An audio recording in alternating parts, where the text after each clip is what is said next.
Hello everyone, welcome to my YouTube channel civil analysis.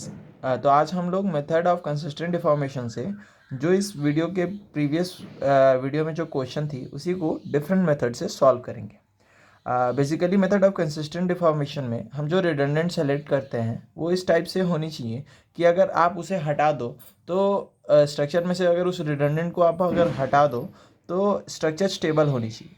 तो बहुत बार ऐसा होता है कि सेम स्ट्रक्चर में दो तीन रिडंडेंट्स होते हैं जिन्हें हटाने पर भी एक एक करके अगर उन्हें हटाओ आप तो स्ट्रक्चर स्टेबल होता है। तो इस बार जैसे पिछले बार हमने रिएक्शन एट बी को रिडंडेंट माना था, तो इस बार हम लोग movement at support A, fix support A पे उसे रिडंडेंट मानेंगे। ठीक है, तो बेसिकली डिफरेंस क्या आता है दोनों मतलब कहाँ डिफरेंस आता है वो देखते हैं एनालिसिस में। तो सबसे पहले अगर हमने मूवमेंट एट ए को रिडंडेंट माना है तो ये जो फिक्स्ड एंड है वो एक पिन एंड में पिन सपोर्ट में कन्वर्ट हो जाएगा। ठीक है, तो हमने पिन सपोर्ट बना लिया और इस साइड रोलर है तो इसे रोलर सपोर्ट ही रहने दिया है हमने। ठीक है, और सेंटर पे लोड लग रहा है तो ये जो डिफ्लेक्शन होगा वो कुछ इस तरीके का होगा। ठीक है, और जो फिगर 2 है, अब हम लोग कुछ नहीं करेंगे, फिगर 1 में से बस एक्सटर्नल लोडिंग को हटाएंगे और उस रिडंडेंट को लेकर के आएंगे। तो हमने यहाँ से लोड पी को हटा दिया है और रिडंडेंट एम ए को ऐड कर दिया है यहाँ पर। ठीक है, तो दोनों स्ट्रक्चर में हम लोग यहाँ पर देख रहे हैं कि इसमें जो डिफ्लेक्शन होगा वो कुछ ऐसा होगा।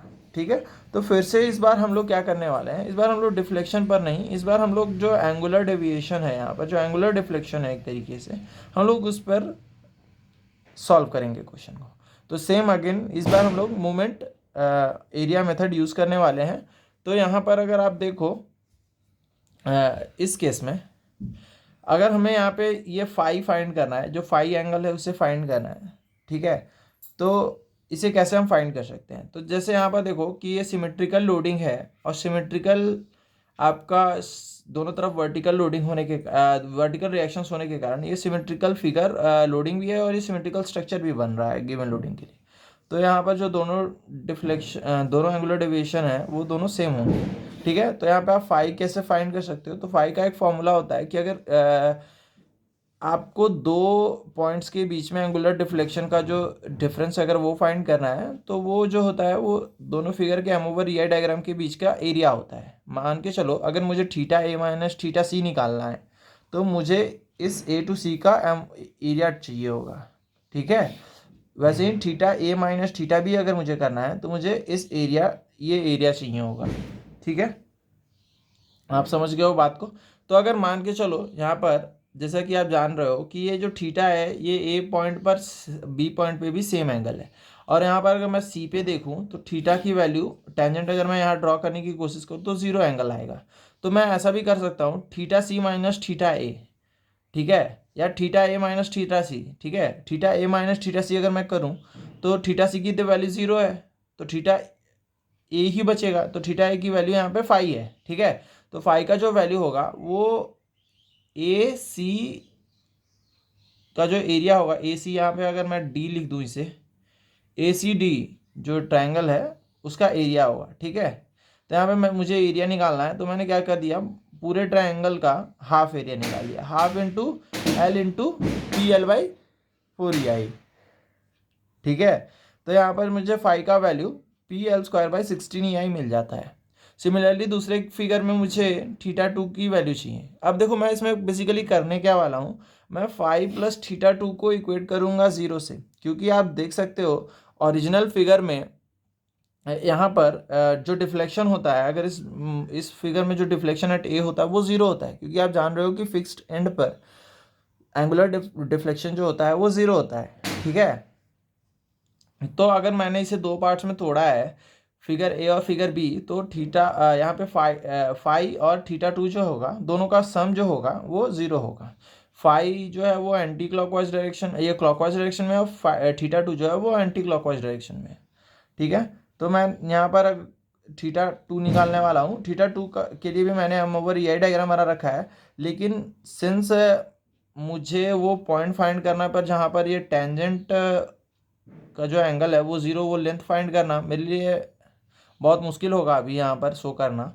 और थीटा 1 में भी अगर मैं करूँ तो थीटा 1 भी एक मैग्नीट्यूड होगा, तो थीटा 2 माइनस थीटा 1 इस ट्रायंगल के एरिया के बराबर होगा, लेकिन वो एक फिर से एक 2 वेरिएबल का इक्वेशन बन जाएगा, तो उसे सॉल्व कर पाना मुश्किल है। तो मैं डायरेक्ट यहाँ पर थीटा 2 की वैल्यू मैंने लिख दी है, जो कि होती है, अगर आप सिंपली सपोर्टेड के केस में देखोगे और नियर एंड पे और फार एंड पे, तो नियर एंड पे जो फॉर्मूला होता है वो MAL मतलब मोमेंट ML/3EI होता है, ठीक है, ML/3EI होता है। तो हमने यहाँ पर थीटा 2 की वैल्यू रख दी है। अब हमें कुछ नहीं करना है, कॉम्पैटिबिलिटी इक्वेशन पे इसे पुट करना है, ठीक है।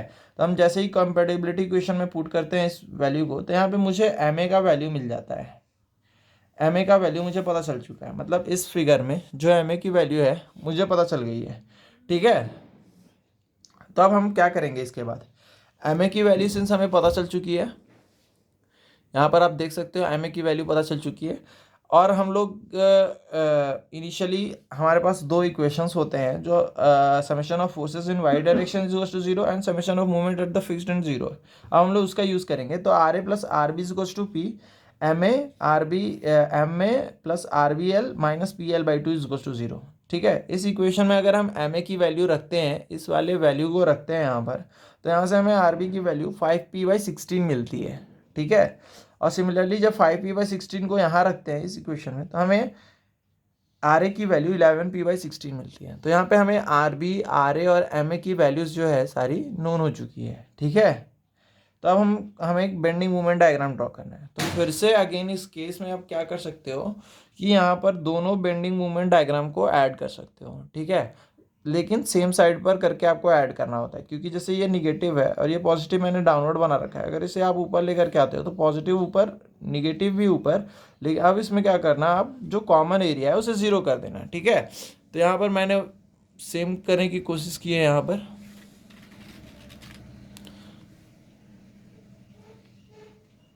यहाँ, ठीक है। यहाँ पर देखो आप, यहाँ पर मैंने उसे भी ऊपर बना लिया है और निगेटिव वाले को भी ऊपर बना रखा है, और जो कॉमन एरिया है वो मतलब ख़त्म हो जाएगा, ठीक है, वो कैंसल आउट हो जाएगा। तो यहाँ पर एक जो निगेटिव पार्ट बचता है और कुछ पॉजिटिव पार्ट बचता है, ठीक है। तो ऐसा करके ये बेंडिंग मूवमेंट डायग्राम आएगा, और आप मैग्नीट्यूड्स निकाल सकते हो, ठीक है, मैग्नीट्यूड आप मार्क कर सकते हो, ठीक है। जैसे MA का जो वैल्यू है वो 3PL/16 आया है, ठीक है, तो वो निगेटिव मैग्नीट्यूड पूरा होगा, क्योंकि यहाँ पर जो पॉजिटिव मैग्नीट्यूड है अभी जस्ट स्टार्ट हो रहा है, ठीक है। तो अगर आप इसे कंपेयर करोगे पिछले वाले जो एक क्वेश्चन में मैंने जिसमें RB को मैंने रिडंडेंट माना था, तो डायग्राम का शेप थोड़ा अलग है, लेकिन डायग्राम दोनों सेम है मैग्नीट्यूड वाइज, ठीक है। शेप अलग होने आप, तो आज आप क्या समझ रहे हो यहाँ पर कि अगर आपका डायग्राम अलग अलग हो सकता है, ठीक है, शेप अलग अलग हो सकता है, लेकिन दोनों सिमिलर डायग्राम्स हैं। अगर आप इन दोनों को कंपेयर करो तो ये दिखने में अलग अलग हैं, बट दोनों same magnitude of bending movement को रिप्रेजेंट कर रहे हैं। जैसे यहाँ पर आप देखो, तो ये निगेटिव से स्टार्ट हुआ है और ये डायग्राम भी निगेटिव से स्टार्ट हुआ है, ठीक है। ये देखो, ये डायग्राम भी बेसिकली पॉजिटिव से एंड हुआ है, ये डायग्राम भी पॉजिटिव पे एंड हो रहा है, ठीक है। ये पॉजिटिव मैग्नीट्यूड घटता गया और यहाँ पे जीरो हो गया। यहाँ पर भी वही हो रहा है कि पॉजिटिव मैग्नीट्यूड घटता गया और यहाँ पर जीरो हो गया। तो दोनों जो फिगर्स हैं वो सेम है एग्जैक्टली, ठीक है। तो अब आपको बेंडिंग मूवमेंट डायग्राम में आपको कंफ्यूजन ये नहीं होना चाहिए कि कौन सा सही है कौन सा गलत।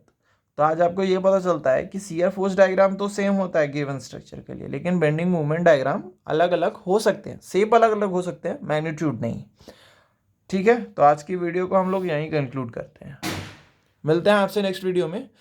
तब तक के लिए लाइक शेयर और सब्सक्राइब कर दीजिएगा।